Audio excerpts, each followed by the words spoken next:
Smash It, Race Out Legends, welcome to the video. Glad to have you all with me today, talking some raid, talking about the best rare added here in 2024. In my opinion, probably one of the most unique rares added to the game because what he brings to the table for new players, for progression players, and a bit in the end game as well. I can't wait to talk about it, but first send some positive vibes and love your way, especially if you need it out there today. And I actually have a video going live over the weekend, very personal video, talking about why I say that in the beginning of all my videos for anybody curious about that. Also, a quick couple documentary recommendations for you guys.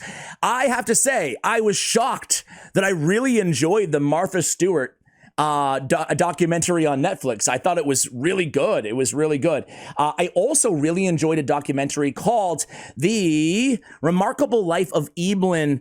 Man, it's about a guy who is wheelchair bound and unable to basically move around, right, in life. And his parents and his family had no idea that he had this really fulfilling, robust life that he was living inside World of Warcraft. They didn't find out until after he passed away. And it's that story, which is really, it was incredible. I've never seen or heard anything like it. So there's two recommendations, both on Netflix for you guys, both relatively new. All right, so the Fusion. I think that that Gretel is... I've seen mixed reviews on her online. I don't use the test server, as you guys know. I like to just build them when I have them on my account. But I watch the content, and I've seen really mixed reviews from other creators out there. Some of them love her, some of them hate her. I'm actually a little bit more towards the love. I think she's really interesting, really cool, and I'm going for her, right? But there's so many opportunities if you're not going for her to pick up this. No, don't want to do that. To pick up this rare, guys. This dude is really freaking special, right? And it's Denid the Tusk Knight. He looks really cool. They don't make rares like this that often, right? So I'm really excited that he's part of a fusion, especially, again, for newer players, for beginners, and then even into some late game restrictive content like secret rooms, like a few Centranos areas, like basically, faction wars throughout the entirety of faction wars, everywhere. Like having this big version of Strengthen on a 3-turn cooldown is extremely valuable. Now, how many rares? Let's just go over his kit really quickly. As a provoke shot on the A1, a 40% chance, not too bad. On the A2, boomstick, not broomstick. It's an AoE. I'm still in the Halloween mode here. An AoE, strengthen on all allies for 2 turns on a defense-based champion. His base stats are pretty solid. His HP leaves a little bit to be desired with 15k, but 1222 is very solid for a rare on the defense. And then on a 3-turn cooldown, he brings the big version of strengthen. Oof. That's 25% straight up damage mitigation. That's one of the most powerful support buffs that you can have, especially on a 3-turn cooldown. How many rares in the game have a big version of Strengthen on a 3-turn cooldown? 0. How many have the weak version of Strengthen on a 3-turn cooldown? I think 0 too.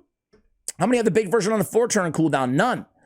How many epics in the game have the big version of Strengthen on a 3-turn cooldown? 1. Morag Bronze Block, the little dwarf. She's really, really good too.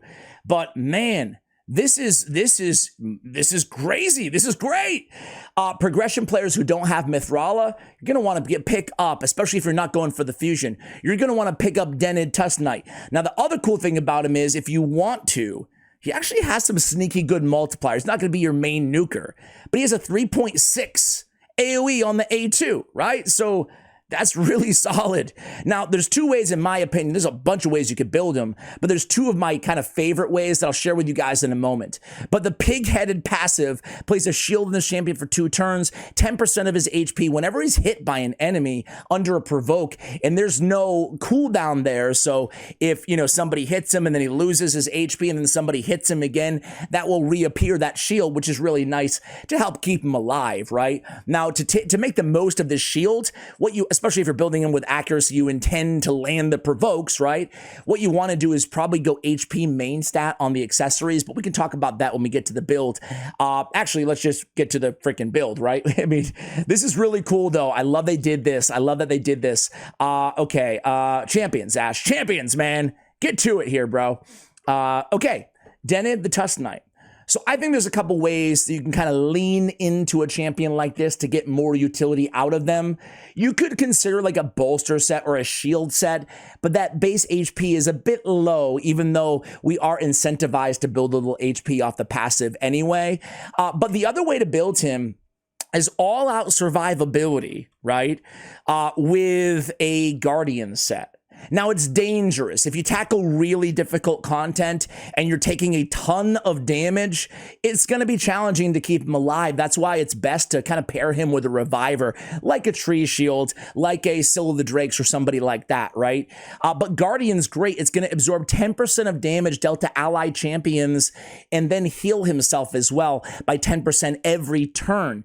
Now, this is really helpful because we get the damage mitigation of this plus the 25% damage mitigation of strengthen. So we're really mitigating at times 35% damage that enemies are throwing our way. Moreover, I'm leaning even harder into this with the masteries. Bulwark is going to add another 5% of that. So now when he's on the team, suddenly he's soaking up, well, he's mitigating 40% of the damage, 15% of that he's soaking up himself vis-a-vis the Guardian and the Bulwark, and then the additional 25% on Strengthen. That's a lot of damage mitigation, especially without an ally protect buff, right?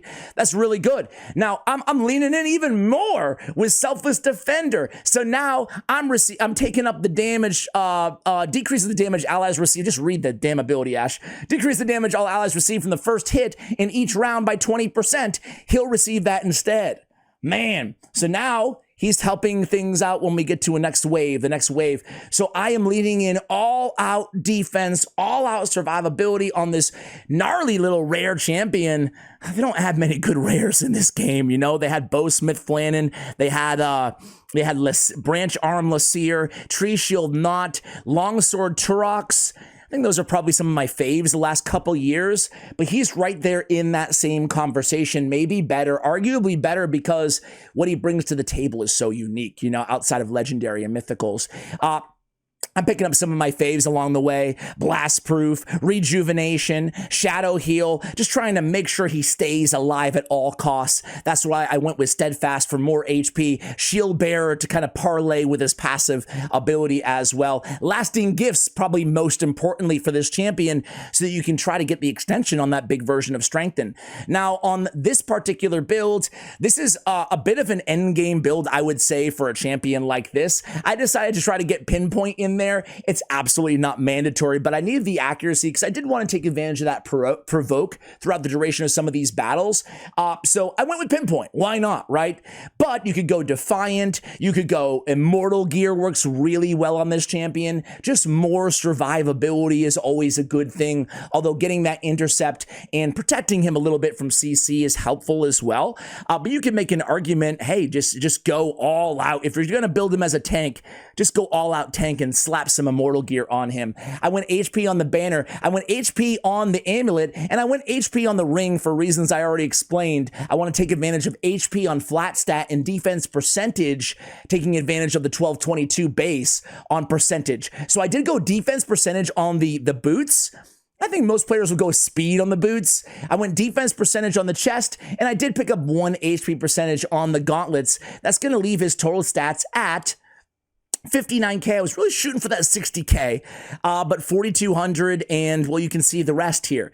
Now, you can absolutely punt accuracy if you don't care so much about the provoke on the A1. The provoke makes him maybe a decent secondary Magma Dragon provoker, but it's not high enough to be the main provoker, really for Head of Decay or Magma or anywhere where provoke is more necessary, but he's a good backup, and it's good for a spot control as well. So that's the build, guys. I shared basically everything there, but what about the other build I alluded to?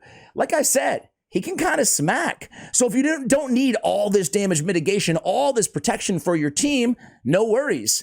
Throw some crit rate gauntlets on there, right?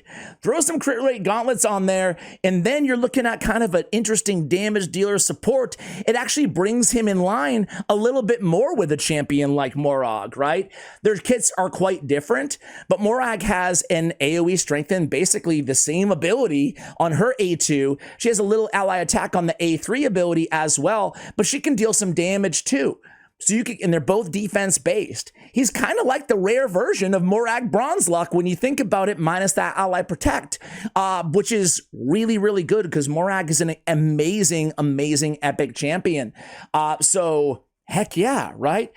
Let's go ahead and run him in battle, guys. So I want to start out in a random Doom Tower floor for you guys. He's a great kind of wave champion to help you guys out. I'm going to run him with his sisters. And I'm going to run him with a Reliquary Tender. Like I said, I like having a Reviver on the team as well. And let's just see how he does here. Let's see how he does. He's soaking up a lot of damage with this build. But as I said earlier too, I mean, you could definitely make the case that, you know, just take some damage. If you don't need the tankiness, right? This is more of a progression strategy. Then go ahead and just build him with the damage, right? So let's just keep going in here and let the sisters get to work here on these LMAs. And man, this wave kind of scares me. I'm not this wave particularly, but I forgot that they were like this high level. These, you know what? I could also build Loki in a little bit. Are you guys still loving Loki or not liking Loki? Like how do you guys feel about Loki? I have not checked in with anybody about him. I had intended to do another video on Loki, like after, you know, what has it been, like 4 months later or something like that, kind of a check-in type video. But man, anyway, look at the man, the myth, the legend here, right? Denid. I always feel like I'm going to screw up his name like I do every other damn name in this game. Let's do some TM here from Elegias. Oh man, they should have buffed Elegias, right? But King Garage really needed it as well. All right, let's just keep pounding away here. Do a little bit of cycling. This next wave is going to be very difficult. But look at all that ally protection that's coming. Again, not just from the Bulwark, but also from the Guardian gear. Sorry. Can't think and click apparently at the same time. Yours truly. What do you expect from a mediocre Raid Shadow Legends YouTuber, huh? But you'll see, especially when we start taking some big damage, I'm going to run Ice Golem right after this, right? You'll start to see, man, his health goes down quite a bit, right? All right, let's steal some turn meter. This is where things get a little bit dicey here, contending with a couple Rhodoses and a couple LMAs. Yikes. All right. These guys actually do hit very hard. You wouldn't barely know it though, because of him soaking up so much damage, right? So if I was an early game player, again, I don't have a Mithrala to run, who's obviously going to be a superior option, right, for folks out there. But if I didn't have a Mithrala, I would absolutely use this guy and just run him as a strengthen. If I wanted the damage, I would build the damage. If I didn't want the damage, I wouldn't build the damage. I just build him super tanky, right? And I would use him as a big part of what I'm trying to do here in terms of progression, right? Just getting through dungeon content. Let's get a heal on Sinesha there, or excuse me, on Cold Heart. Come on, Skull Crown, Ash, Skull Crown. Get him right. All right, let's get him down. All right, I think we could probably just go full auto from here on out, right? But you can see this is like, you know, a pretty accessible team for the most part here. And the sisters are not imperative to this team. Basically, some DPS and some healing is nice to put alongside him. But man, I feel like he's kind of a plug and play type champion, right? He's going to help a lot of accounts out there who don't have access to that big version of strength. And so TLDR, who should go for him? People could use him in a secret room in Doom Tower, right? A rare only secret room. Granted, a lot of them are affinity based, spirit and magic, but there are some that you can use any rares, right? Defense based secret rooms. And again, he can be useful in quite a few Cintranos areas. This rotation of Cintranos Cursed City Hard, I noticed he was only really usable in like 4 areas, 4 or 5. You know, the rares aren't like widely usable. It's mainly an epic kind of legendary mythical content. But in those areas, they're certainly help players out. And I feel like in terms of progression, you can ride Denid well into hard dungeons. You can't say that about most rares in the game. But when I say well into, I don't think like hard dungeon 10s. I mean, I could throw him on a team of OP champions, of course, and make it happen. But he's going to be good in the early stages, like to stage 5 or something of hard dungeons. Speaking of which, let's run into some quick ice golem here. And no. Oh man, I got a little click happy there, guys. I apologize. I hate throwing away the energy, man. Damn it. Trying to do this fusion. Let's go stage 1. Let's take it slow here. We have Skrank, we have Tagore, we have Dark Elhane, who's going to get a video tomorrow on the channel. And then we have our guy, the Tusk, and War Maiden, okay? So let's see how this team does. I'm actually just going to come at you guys at the Ice Golem because the wave content is going to be fairly easy. Be right back. All right, guys, so I ran this team actually with Artak originally, and it was like almost too easy, you know, because Artak's that good. So I decided to take him out of the team. But if you want like a team, obviously you guys know this, but you can use a value over replacement champions to sub in similar type teams, just looking for the key roles, right? A little bit of healing, increased speed would be ideal. Having a burner for hard mode would be great. I love Skrank. I have a video coming up on him next week as well. So a lot of content on the way for you guys. I have so many ideas on the channel, and I have very it's just almost prioritizing them. I'm very mediocre at YouTube in general, as you guys know, as I've already stated in this video. But the one thing I've never struggled with is just random ideas for videos. And it's just sometimes I think about double uploading, but then I don't want to commit to it, and then I won't be able to do it, you know? So far, so good. Slow and steady wins the race sometimes when it comes to Ice Golem. Dark Elhane doing her thing, Skrank doing her thing, Tagore doing his thing, War Maiden, get those decreased defenses there to help Dark Elhane be more effective. There's that boomstick, excuse me, getting that strengthen up there, and we're going to be ready for that next big AoE from Klyosis, however you say the Ice Golem's name, right? That strengthen's really going to matter a lot. You can even look at Skrank's HP. Think about what that would be if we didn't have 40% damage mitigation, right, across the board. Really like a team like this. It's just, again, you could add in a champion like look at all that damage you just took, right? The team may have wiped in a situation like that if we didn't have him built. And that's how you can use, it doesn't just have to be, by the way, this champion, right? But that's how you can utilize the full strength of every tool at your disposal when it comes to Bulwark, Selfless Defender, when it comes to Guardian gear, when it comes to strengthen and or ally protection, to really clear content, even if it's slower, that normally maybe you wouldn't have been able to do given your champions or your gear or whatever. Now I have them, like I said, in defense percentage on the boots. That's a nice luxury to have.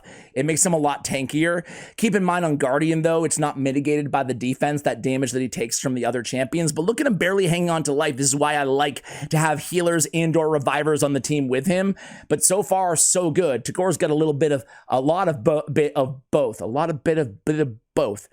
not editing this video either. I'm just going to throw right up on the internet because this guy, I just want to get this video out. I just want to get this video out today because I see a lot of people in the comments saying they're not going for the Gretel Fusion. And I think you should pick this guy up. Even if you don't max him right away, just take him level 50 or whatever.